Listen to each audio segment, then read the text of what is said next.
Hello and welcome everyone to this very special webinar presented to you by Hindustan Times in association with Roche Diabetes Care India Private Limited.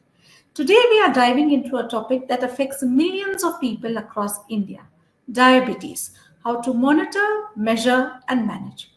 With diabetes being a long term condition that requires continuous attention, understanding how to monitor your blood sugar levels, measuring key health markers, and managing your daily lifestyle effectively has never been more important. We have an esteemed panel here today exclusively for you. They are bringing together their medical expertise, personal experience, and insights. So, let me take a moment to introduce them. Joining us first is Dr. Manoj Chawla, a leading healthcare professional specializing in diabetes care. With years of experience in managing patients with diabetes, Dr. Chawla brings deep clinical knowledge and practical tips on monitoring and managing this condition. We are also joined by Ms. Manju Malhotra, who has been living with diabetes for over 25 years. Having seen the condition run in her family, she brings a deeply personal perspective on how awareness, consistency, and better resources today can make a real difference in managing this condition.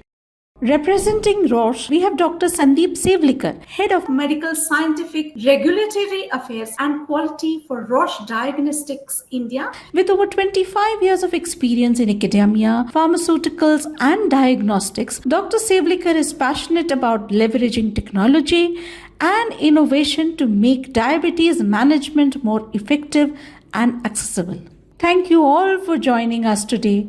Together, our aim is to explore practical ways to measure and monitor diabetes and understand the role of technology and discuss how patients can manage their condition confidently and proactively. So let's get started. Dr. Manoj, my first question is we all know that India is the diabetes capital currently. How have we all contributed to India earning this title today? Unfortunately, all of this starts almost a decade earlier in our population. And one of the aspects we are dealing with today is not just the large number of people with diabetes, it's the large number of young individuals developing diseases like diabetes.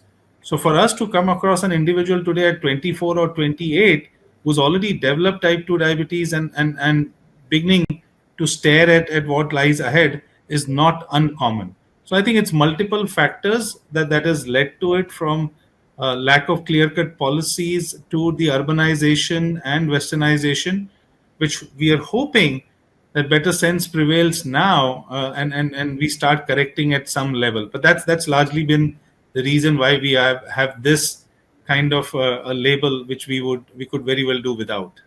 Dr. Chawla, moving on to the next question.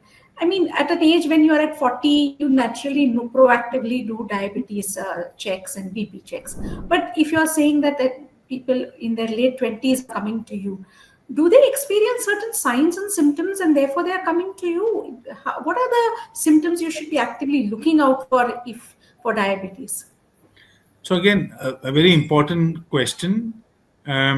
Unfortunately, it's not always that individuals will have symptoms. So there are some classical symptoms and signs of diabetes. The symptoms largely being unexplained weight loss, excess of thirst, urination, hunger, chances of skin and genital infections, delayed wound healing, sudden change in your refraction and vision. These are typically the symptoms. But today we find that almost 60 to 70% people who are detected with diabetes, that happens by chance. It's more on a routine checkup or a routine screening, and he or she would have no symptom, and hence it comes as a surprise and a shock to them as well. So today, that's why we talk about population screening. The important aspect to remember here is your recommendations for population screening, be it for diabetes or any condition, also need to evolve. What we could recommend as a nation 2 decades back was based on what we could afford then. Today, if checking of sugars is not going to cost more than 10 to 15 rupees an individual, the repercussion of not doing that or being detected late is much higher for us not to incorporate this as a population or a national policy level. So is there a cost aspect, or for even today somebody at 25 or 28 screening is what the health economics has to decide. I would say if somebody has family history of diabetes today, um, even starting to screen once every year or 2 years from the age of 25 is not something which is expensive or should not be thought of. Right, right, right. So when you say screening testing, what exactly are we saying? It's a blood test, it's a Right. urine So of test. course, no. So I think we are way beyond aspects of urine testing, which used to be what was the means earlier. We've actually evolved over the last several years, funnily enough, from urine tasting, which was the only way to figure out that it was sweet urine, to urine testing, where you had chemical reagents which would pick up a certain amount of glucose in the urine. And then, of course, I would say one of the biggest advances in the field of diabetes and technology has been the wider availability of glucose meters, which everyone can have one at their home, to be able to check for a family member or to screen within the population to see when things are starting. And of course, if somebody does have diabetes, they would be using it more often to check regularly. So it's a blood test. This can be done through a finger prick, as simple as using that glucose meter for screening, or for those who would like it for a laboratory testing, when people would like to go for a complete checkup for not only sugars but other aspects of their cholesterol, their kidney and liver function, and so on. So, yes, we may find some inertia or cost aspects in certain areas or population who may not afford to go for a complete health checkup and all their routine blood tests, which we see in cities and these packages so often. But where that is not possible, even the use of glucose meters in screening camps and detection camps, where you're doing a blood pressure checkup, you're doing a sugar checkup, which is with a simple blood test, is very easily doable.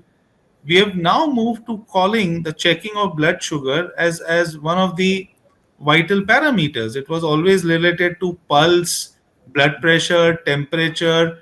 COVID taught us to start looking at the oxygen saturation. Everybody got hold of a pulse oximeter at home and was checking that. In the same breath, I would say having a glucose meter in every household is not something difficult to think of, because it's important to check time to time, not only for people with diabetes but for other seemingly healthy people, because you never know when this condition starts. I am very much encouraged to go out and buy as soon as this webinar is over. I will do that for sure. Manju, coming to you, uh, you have been living with diabetes, and could you share your personal journey going back to when did you first come to know? What was your reaction? What did you do then? How did you manage? And what Dr. Chawla is saying, the glucose meter, it's like the Brahmastra you have. How do you do it today? Can you just tell us for our audience? I actually do come from a diabetic family. My grandfather was diabetic. My uncles were diabetic. I am diabetic. In a family of four, three of us are diabetics. And today, each one of us has a separate glucometer, which we use only for ourselves. We don't have a family glucometer where everybody's sugar gets, you know, mixed up. We have individual glucometers to monitor. I was measuring my blood sugars from the age of 30 onwards because I knew that so many people in my family were diabetic. But as Dr. Chawla said, the law of inertia does come in. And my family doctor kept telling me, oh, it's within your control. You can go, you can walk, just walk properly every day, walk for half an hour, walk for 1 hour, and you will be fine. And at that time, and in that day and age, which was long before internet and long before YouTube and the mass media that we have today. The urgency of it did not register with me, and so when I walked, and I walked regularly, I was fine. But when I didn't walk, there was some interruption. There was the monsoon, and I didn't go out. And then I continued to stay home without exercising, without walking. And it became worse until I became a full blown diabetic. But today I'm not that ignorant. And I would urge everybody, don't just get yourself tested, do something about it. Okay. So, what I've understood, Dr. Chawla, is that a very essential or a large part of treating diabetes is actually continuously Monitoring. monitoring diabetes. That's That is right. actually treatment, because sugar has its own mind and it behaves. Managing diabetes is largely about seeing how your sugars are behaving, and sugar is never static. It's going to change. It changes every few minutes. Through the day there is movement of the sugars, and from day to day the sugars will behave differently. So what we want is that you monitor, at least use your blood glucose meter and do regular monitoring. So you're going to be pricking your fingers and you're going to be taking the blood and checking the sugars, which still continues to be the gold standard manner across the world, that you will do that and see the numbers. We also now ask for what is called as structured monitoring, which means that don't just randomly check anytime. What we would like you to do is check first thing in the morning and then check 2 hours after meals. In some indications, we would ask you to check just before the meal so that that individual can decide their dose, especially if they are on insulin. And this, they could write it down in a logbook, or now very often it is all digital diaries. So the apps that glucometer companies provide, kind of records that data and also transfers and shares that data with the doctor's clinic, where there is a clear consent by the patient.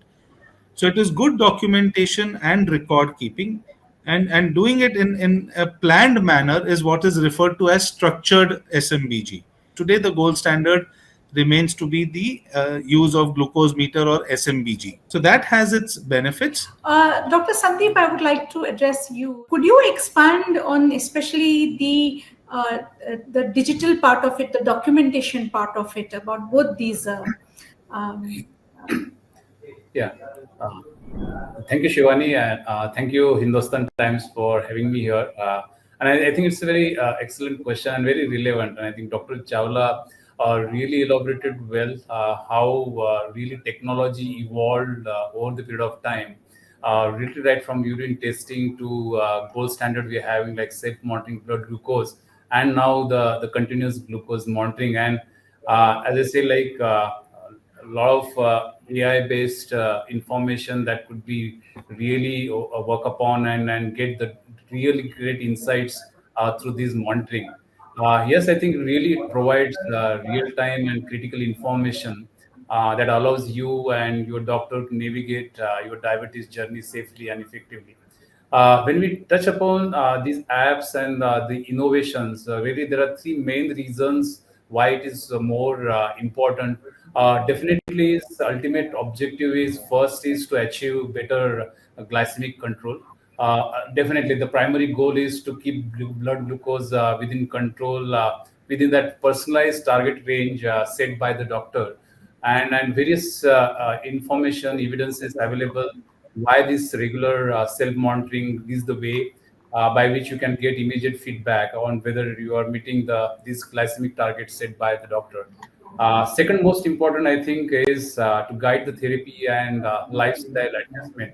And I think Dr. Chawla and Manjuji really explained well on how, from a doctor perspective as well as from a person who really having these challenges when it comes to lifestyle modification. And I think Manjuji given her experiences there as well, because this self-monitoring really provides very immediate and actionable data, what really the cause and effect of monitoring the blood glucose and then linking it to the therapy as well. The food you eat, exercise, what we do, even the stress level, and then also the glucose reading. I think As rightly said by Dr. Chawla, is it starts from the day first, like before meal, I think before breakfast, and to the throughout the day, basis the requirement or the target set by the doctor. And I think it's all linked to the various factors like insulin sensitivity, metabolic control, and that lead to the transforming diabetes management, purely from really the guesswork to the precise and evidence driven process. And ultimately, the third is all about ensuring the safety. Why this is regular monitoring is important, and I think Manjuji really explained well about like why throughout the day one should monitor right from before breakfast to the throughout the day. It's all about to prevent any acute event like hypoglycemia, that is lowering of blood sugar level, or hyperglycemia, that is higher blood sugar level. Both are required immediate attention as well. And most important, I think Dr. Chawla clearly mentioned how we evolved. Equally important about data should be more accurate. When we say data accurate, I think it's linked to the precision of the glucose meter what we are using, because that directly linked to the adjusting the medication and various other intervention that doctor can take call basis this data. Equally, I think we as a consumer, I think very important to understand those high quality glucose meters should meet the strict international accuracy standards, and that actually ensures the numbers that you see on these meters actually support the safe and effective function as well. Coming back to your question on the app and this one, now the technology evolved over the period of time. Now the glucose meters come with the Bluetooth enabled devices that synchronizes automatically well with the mobile phone app, and the doctors can directly visualize through cloud-based application to see the how the patterns of blood glucose level in the patient, and they can take appropriate evidence-based call. Okay. Thank you, Dr. Sandeep. That was very, very insightful. We are coming close to the end of the session, but I want to revisit each one of you. Let me begin by Manju. Manju, you have spoken very openly and about your journey, but you've also briefly mentioned what would you say to the current generation. But if somebody has just been recently diagnosed and been feeling very overwhelmed by the whole experience, what would be your advice? First of all, I would say don't panic, because I have seen my daughter's friend was diagnosed with having diabetes, and she panicked and she went to 4 5 different people, both patients as well as doctors, and tried to get their input. And you can't make a khichdi of it. You have to follow one person, take one doctor, follow his advice, put all your faith in that one doctor. If you don't like that one doctor after 2 months, go to another doctor. Keep looking for a doctor that you can have faith in. That is, I was lucky in that. I went to only one doctor. After my family physician, I went to only one doctor, and I have stayed with him for 25 years. It's not been difficult for me at all. But listen only to that one person. Don't listen to 15 different people. Everyone's got, something to say. Like in the old days, you had a baby and 15 different people told you how to raise that baby. Diabetes is like that. It's your baby. You have given birth to it.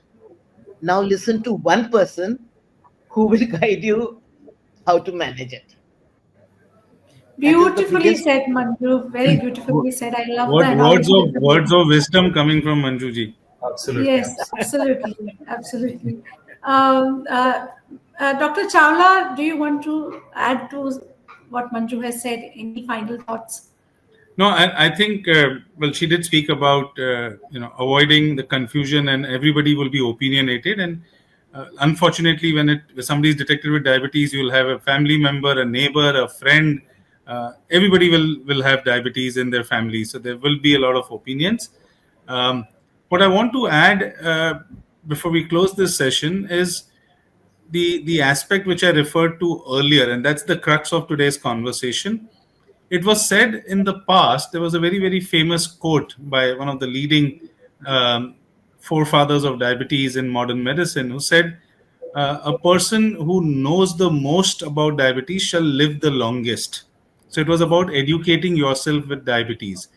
I have often quoted this twisted version, which I referred to today, and I say that a person who monitors the most shall live the longest. And I would want to leave everyone with that thought that diabetes today is largely going to be conquered by monitoring more. It's a silent condition, it's a silent disease, and unfortunately, a silent killer. Don't wait for symptoms to come up. Very often, unfortunately, we hear these words from our patients that, doctor, I didn't do anything, or I didn't check, or I didn't even come to you for so long because I was feeling all right.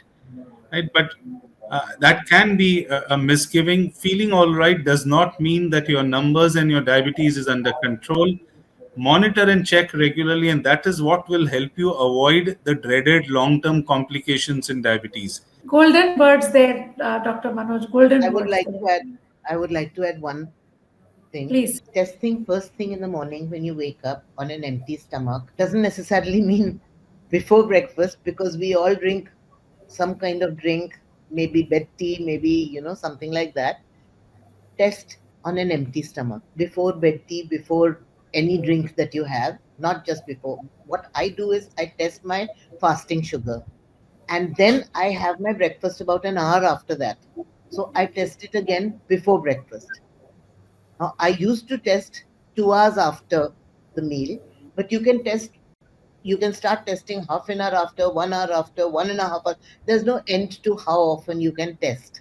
So I have found personally that testing before each meal or each snack that I eat is actually telling me what to eat. If I have eaten something heavy the previous night, or if I have eaten dinner late, then my blood sugar is likely to be high in the morning. And if I see those numbers high on my glucometer, I am uh, firm in my resolve to eat lighter that whole day, because I have to make up for the high numbers that I had in the morning. That is the benefit of testing on an empty stomach. Testing what you have, where you are starting the day, and then you can go on from there to level out. If it is very low, you can eat more heartily, or you can eat a tastier meal, shall we say, of carbs. But if you are starting on a high number, then you have to behave yourself throughout the day. That is what it gives you, the guideline for the rest of the day. Yeah, Dr. Sandeep, your final words, and then we can conclude this very, very not only insightful but also kind of entertaining conversation.